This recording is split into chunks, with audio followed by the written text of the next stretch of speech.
Now, let's queer up lesbian culture.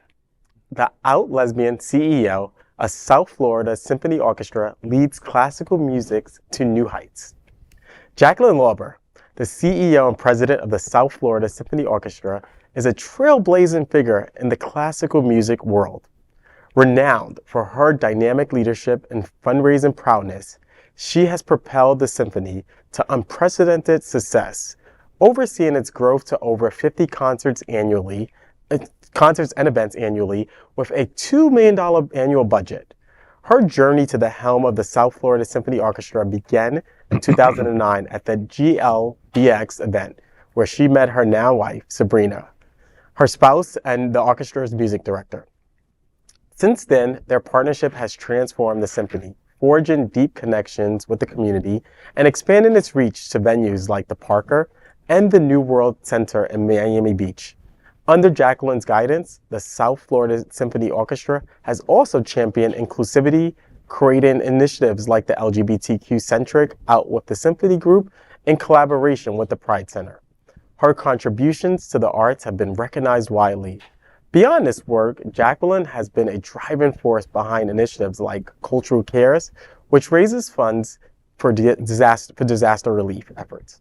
Her impact extends beyond the realm of music, as evidenced by her role as a trustee of the City of Pompano Beach Chamber of Commerce. Through her strategic vision and dedication, Jacqueline Lorber has cemented the South Florida Symphony Orchestra's place as a cornerstone of South Florida's cultural landscape. And we are very thrilled that Jacqueline is here this evening as an anchor at Queer News Tonight. Thank you so much. Yay. Congrats, Jacqueline. Oh my God. Bravo. You're such a legend here in South Florida and everything that you've been able to accomplish. So tell us, how did you do it? How did you take it to where it's at today? Well, I never thought that I'd be the CEO and the president of a symphony when I got here. Actually, as of today, 53 years ago. So that's come a long way, baby. Sebrina met me. I had been involved with different business ventures, entrepreneurial ventures. I had a bus company. I raised money. I raised about $50 million now for nonprofits here in South Florida.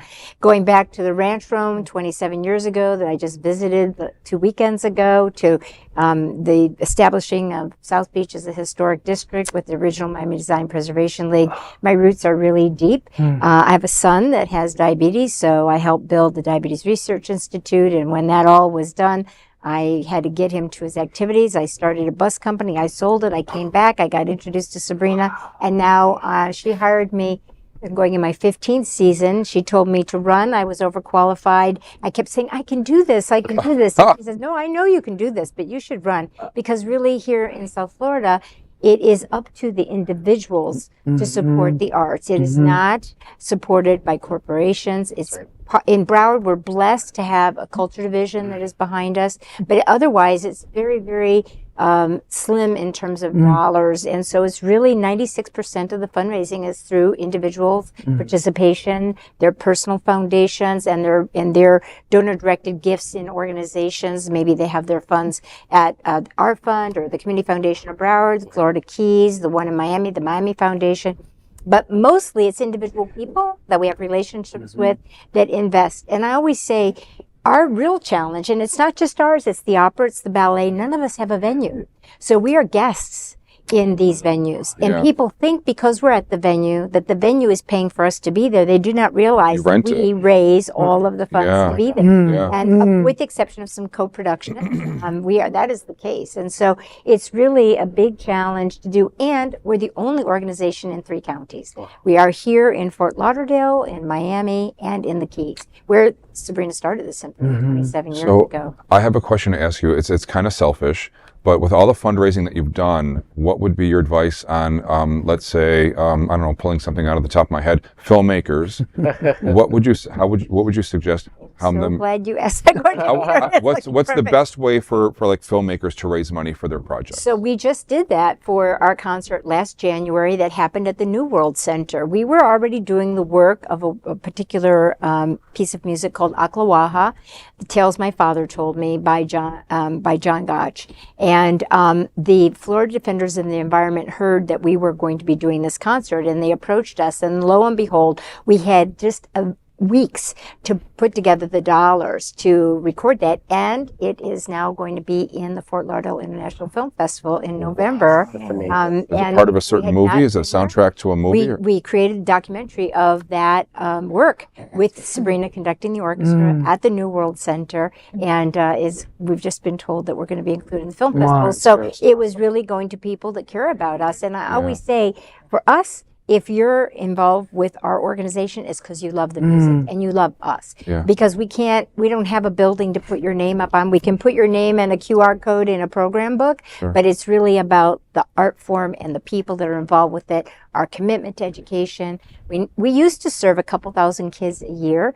Now we serve 30,000 kids a year. Wow. And so it's a big impact. It's all for free. I have to raise all the funds for that. So it's all about the people and where their interests lie and who we can bring together for the things that we do. So it's, people say, oh, you're always something, you're always somewhere, we see you all the time. It is that is the secret in the sauce, is just being part of the community for real. Like really doing good, really raising money, really having the events that you do with a cause. I mean, we've known each other since I came out in 99, I think it was. Yes, that's and my first yeah. Known each other 25 years.